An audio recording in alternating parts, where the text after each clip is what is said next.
On imagine souvent les urgences médicales, un peu à travers le prisme d'Hollywood, hein. Des hélicoptères qui se posent en catastrophe, des carambolages monumentaux sur l'autoroute. Ouais, des scènes d'action rythmées par le hurlement des sirènes. C'est ça, exactement. Mais en parcourant les récits de ceux qui vivent le secourisme au quotidien, on réalise une chose assez troublante. Le danger le plus redoutable, la véritable zone à haut risque, où les vies basculent, ce n'est pas forcément une route de montagne verglacée. C'est parfois, tout simplement, le tiroir du salon. Ah, mais c'est toute la subtilité et la cruauté de la traumatologie, particulièrement chez l'enfant. Le foyer familial, cet endroit censé représenter le sanctuaire, la sécurité ultime, il se transforme en une fraction de seconde en théâtre critique. Et c'est justement pour comprendre comment une situation banale peut vriller et surtout comment y faire face que l'on s'immerge aujourd'hui dans un ouvrage vraiment remarquable. Il s'intitule Urgence, le bon geste au bon moment. Son auteur, Jérémy Guy, est infirmier anesthésiste et il intervient notamment au sein du SMUR. Et ce qui est génial, c'est que ce n'est pas du tout un manuel scolaire poussiéreux, hein. Ah non, pas du tout. C'est une plongée très concrète, presque viscérale, dans la réalité du terrain. On y décortique des histoires vraies pour en extraire des leçons, qui s'adressent en fait à quiconque souhaite savoir réagir face à l'imprévu. Le véritable fil rouge de cette exploration, c'est la prise de décision sous pression. L'objectif, c'est d'analyser cette infime fraction de seconde où un choix instinctif, ou au contraire une action bien réfléchie, détermine l'issue d'une crise. Et l'idée n'est pas de faire peur à notre auditoire. Non, bien sûr que non. L'idée, c'est de comprendre la mécanique du corps et d'apprendre les gestes qui sauvent. Alors entrons dans le vif du sujet, car l'une des premières histoires abordées illustre parfaitement ce concept du danger domestique invisible dont on parlait. C'est le cas de la petite Juliette, 3 ans. L'auteur décrit une garde en réanimation pédiatrique qui semblait totalement sous contrôle. Jusqu'au drame. Voilà, jusqu'à l'arrivée d'une urgence que le personnel redoute par-dessus tout, l'ingestion d'une pile bouton au lithium. La pile est restée coincée dans l'œsophage de la fillette, ce qui a provoqué une fistule, c'est-à-dire une perforation totale entre l'œsophage et la trachée. Ouais. En lisant ça, je me disais bêtement qu'une pile coincée, c'est grave parce que ça bloque le passage, tu vois. Mais la réalité médicale est bien plus sombre, n'est-ce pas, hein? Bien plus complexe, en effet. Le blocage physique, ce n'est vraiment que la partie émergée de l'iceberg. L'œsophage, ce n'est pas un simple tuyau de plomberie inerte. C'est un carrefour ultra-sensible, c'est un conduit musculaire humide, tapissé de muqueuses. Et en fait, cette humidité, c'est ça le déclencheur. L'humidité déclenche quoi exactement, hein? Eh bien, lorsqu'une pile au lithium s'y retrouve bloquée, les fluides corporels ferment le circuit électrique entre le pôle positif et le pôle négatif de la pile. Cela déclenche instantanément un processus d'électrolyse. Attends, on parle littéralement d'une réaction chimique miniature qui se met en route à l'intérieur de la gorge de l'enfant. C'est le terme adéquat, oui. Une véritable bombe chimique à retardement. Cette électrolyse génère un courant localisé qui produit de l'hydroxyde de sodium. De l'hydroxyde de sodium? C'est plus communément appelé de la soude caustique. Ah ouais, d'accord. L'horreur. En espace d'à peine 2 heures, cette substance va dissoudre les tissus environnants. Elle brûle la paroi de l'œsophage jusqu'à atteindre la trachée, créant cette fameuse fistule. C'est une nécrose foudroyante. Le niveau de destruction est vraiment difficile à concevoir. Dans le livre, les dégâts sur Juliette sont tels qu'elle se retrouve en détresse respiratoire majeure et l'équipe du SAMU doit mettre en place une ECMO sur place. J'ai dû relire ce passage plusieurs fois pour bien saisir la lourdeur du truc. C'est compréhensible. L'ECMO, ou oxygénation par membrane extracorporelle, c'est le dispositif de la dernière chance. C'est le système de suppléance le plus invasif qui existe en médecine moderne. Comment ça marche, concrètement? Pour visualiser, imagine que le cœur et les poumons du patient sont tellement endommagés qu'ils ne peuvent plus assurer la survie. La machine va donc prendre le relais. Elle remplace les organes. C'est ça. De grosses canules sont insérées dans les vaisseaux sanguins majeurs, le sang est pompé en dehors du corps de la petite fille, une membrane artificielle le déleste de son dioxyde de carbone et le gorge d'oxygène neuf, puis une pompe le réinjecte dans le système sanguin. C'est sidérant. On draine tout le sang d'un enfant de 3 ans dans une machine externe pour le maintenir en vie, juste parce qu'un petit objet brillant traînait sur une table de salon. C'est là qu'on réalise la vulnérabilité extrême de notre anatomie face à ce genre d'intrusion. Tout à fait. Mais l'ouvrage aborde une autre situation d'obstruction qui implique cette fois un enfant de 8 ans et une simple tomate cerise. Et là, franchement, le geste de secours préconisé m'a laissé perplexe. Ah, ça c'est fascinant dans cette situation car c'est le cas d'école par excellence pour comprendre la frontière entre une urgence relative et une urgence vitale imminente. Oui, car l'enfant avale de travers, la tomate se coince et il se met à tousser violemment. Et la recommandation stricte de l'auteur, c'est de ne surtout rien faire. Surtout ne rien faire, oui. Mais c'est complètement contre-intuitif. Moi, si je vois un enfant s'étouffer, devenir rouge, avec les yeux écarquillés, mon instinct viscéral, c'est de me précipiter et de lui taper dans le dos le plus fort possible pour l'aider à expulser l'objet.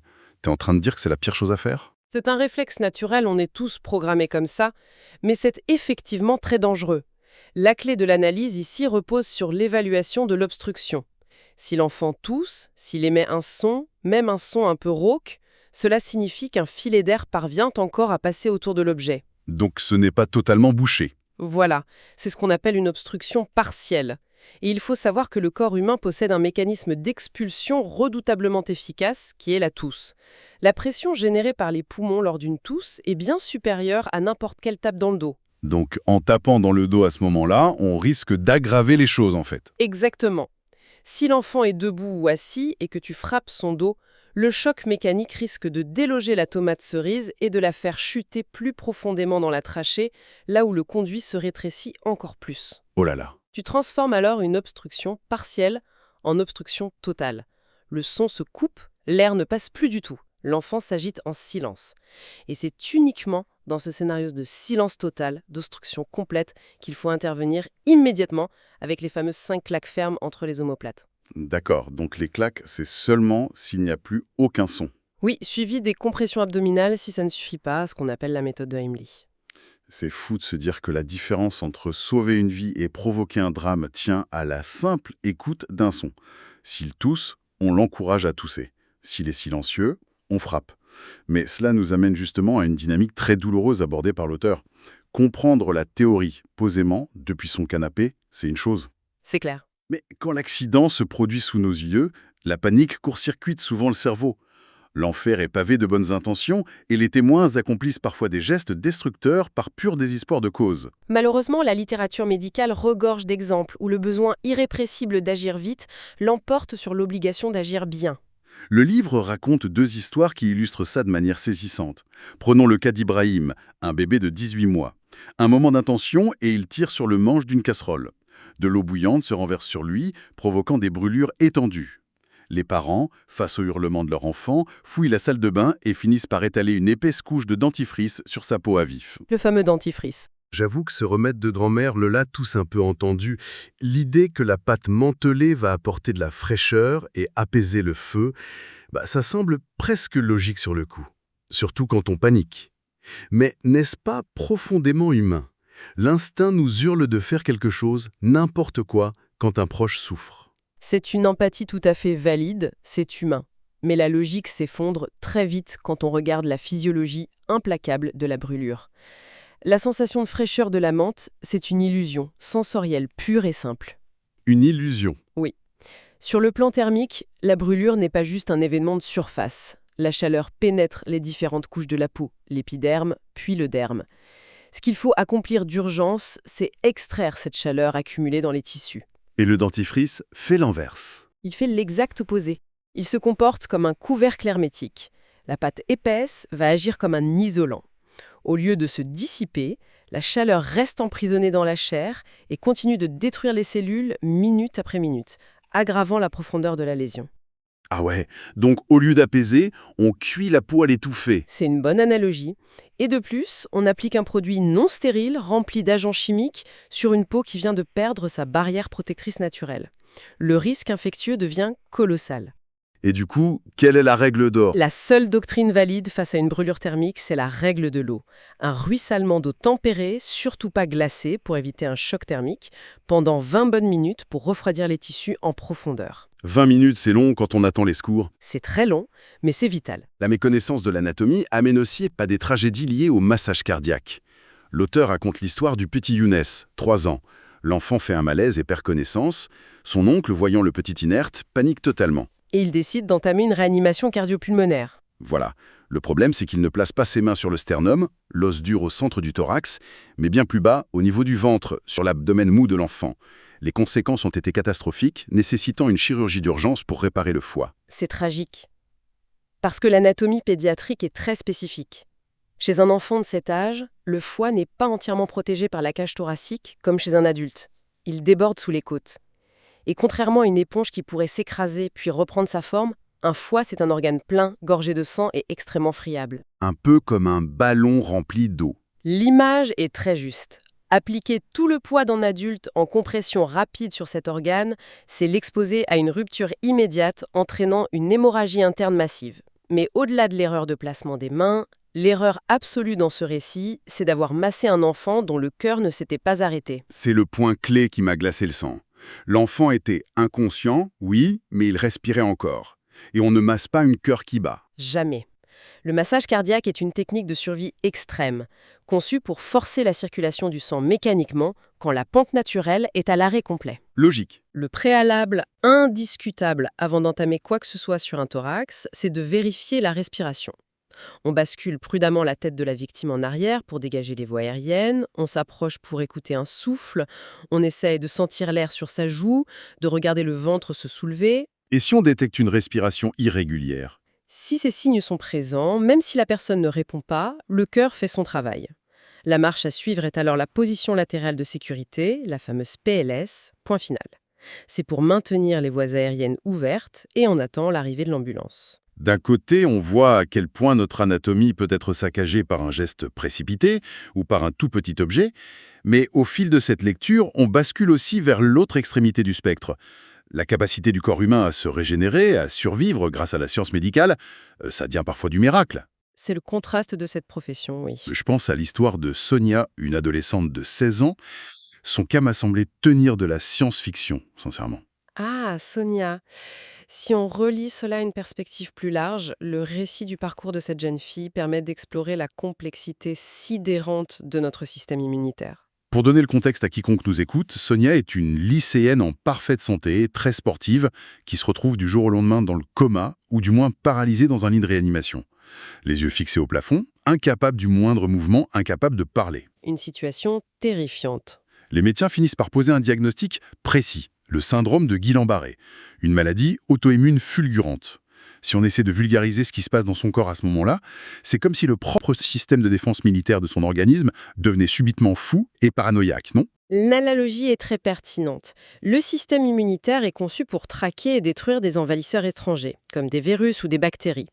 Dans le cas du syndrome de Guillain-Barré, souvent suite à une infection pourtant banale, les anticorps se trompent de cible. Ils identifiaient à tort la gaine de myéline, c'est la couche isolante qui entoure nos nerfs périphériques, comme une menace.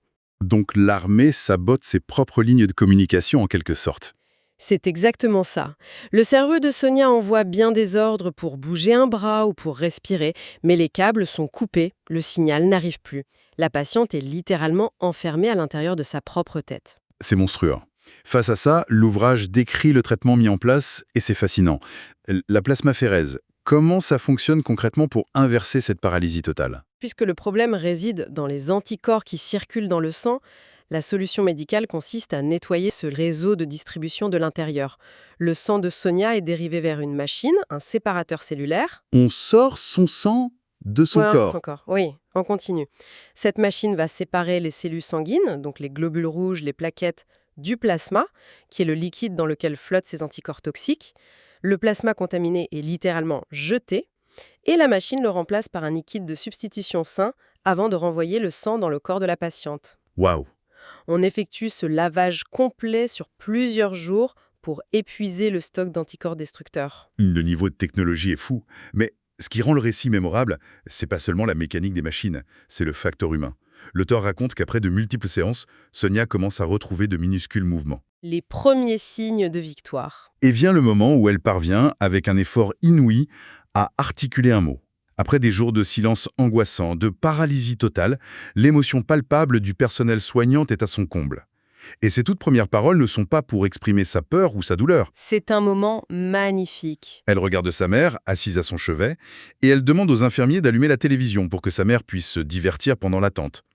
Ce niveau d'abnégation fait s'effondrer l'auteur, qui doit sortir de la chambre pour cacher ses larmes. Ce passage est central car il nous ramène à la réalité de la profession.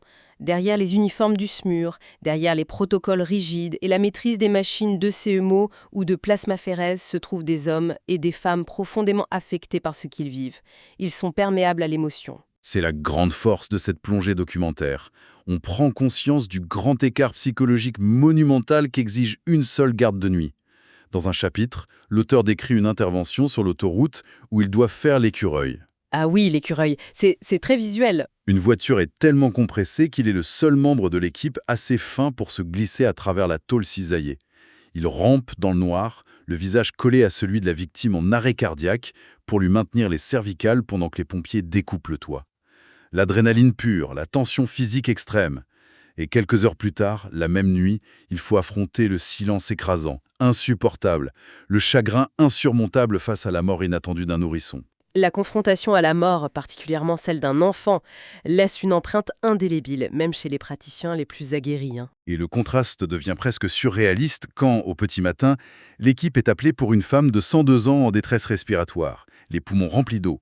Les secouristes arrivent avec leurs gros sabots parlant très fort, présumant qu'à 102 ans, l'audition et la compréhension doivent être altérées. Grave erreur. Totalement. Et la patiente, totalement autonome et avec une répartie géniale, les recadre du tac au tac avec esprit. Elle s'amuse de tout ce remue-ménage en glissant que, de toute façon, le costume pour les obsèques est déjà prêt sur le lit. J'adore. Mais du coup, je me demande, comment un esprit humain parvient-il à traiter cette montagne russe émotionnelle en une seule nuit sans s'effondrer ? Passer d'une tragédie absolue à un moment d'humour inattendu, d'un exploit physique à l'impuissance totale, sans que le cerveau ne disjoncte. La réponse à cette résilience se trouve dans la méthodologie. Les protocoles stricts, qui peuvent sembler froids et mécaniques vus de l'extérieur, sont en réalité l'armure psychologique des soignants. Une armure psychologique. Oui, face au chaos, face au hurlement d'une famille ou à la vue d'une blessure effroyable, l'amygdale du cerveau, qui est le centre de la peur et de l'émotion, s'active violemment. Si le soignant la laisse prendre le contrôle, il panique comme n'importe qui. Le protocole oblige le cerveau à contourner l'amygdale pour engager le cortex préfrontal, la zone de la logique et de l'analyse. Ah, donc l'acronyme devient une sorte de bouée de sauvetage mental. Exactement. Prends l'exemple mondialement utilisé pour la suspicion d'AVC, les accidents vasculaires cérébraux. L'acronyme FAST, F-A-S-T. Face à un patient confus qui s'effondre, l'esprit de secouriste ne s'éparpille pas. Il déroule l'algorithme. Face, y a-t-il une asymétrie du visage? Arme, un bras est-il faible? Speech, la parole est-elle altérée? Time, il faut agir vite. C'est hyper cadré. Se raccrocher à ces règles strictes permet de garder la tête froide face à la tragédie ou à l'urgence absolue. Ça permet d'isoler temporellement l'empathie destructrice de l'action médicale salvatrice. C'est ce cadre qui leur permet de tenir debout garde après garde. Survie, qui réussit un tour de force, celui de transformer l'angoisse viscérale de l'accident en une connaissance sereine et préparée. C'est tout à fait ça. Car au fond, savoir exactement quoi faire, comprendre comment le corps réagit, c'est ce qui dissipe la peur paralysante. On referme ces pages en ayant l'impression d'être douté d'un nouvel outil. Et cette impression soulève une réflexion finale qui mérite qu'on s'y attarde, je trouve. On a tendance à déléguer notre sécurité aux avancées technologiques. On s'imagine que l'équipement de réanimation le plus important au monde se trouve à l'arrière d'un camion high-tech ou dans un bloc opératoire ultra-moderne. Bah oui, on pense aux machines d'ECMO, aux défibrillateurs. Bien sûr. Mais à la lumière de toutes ces situations d'urgence, la réalité est bien plus nuancée. Et si la technologie de survie la plus vitale et la plus sophistiquée, elle ne nécessitait pas d'électricité? Où veux-tu en venir ? Et s'il s'agissait tout simplement de l'esprit calme, informé et préparé de la toute première personne présente sur les lieux, le témoin? Le premier maillon de la chaîne, c'est nous. Renverser la perspective de cette façon, c'est super puissant.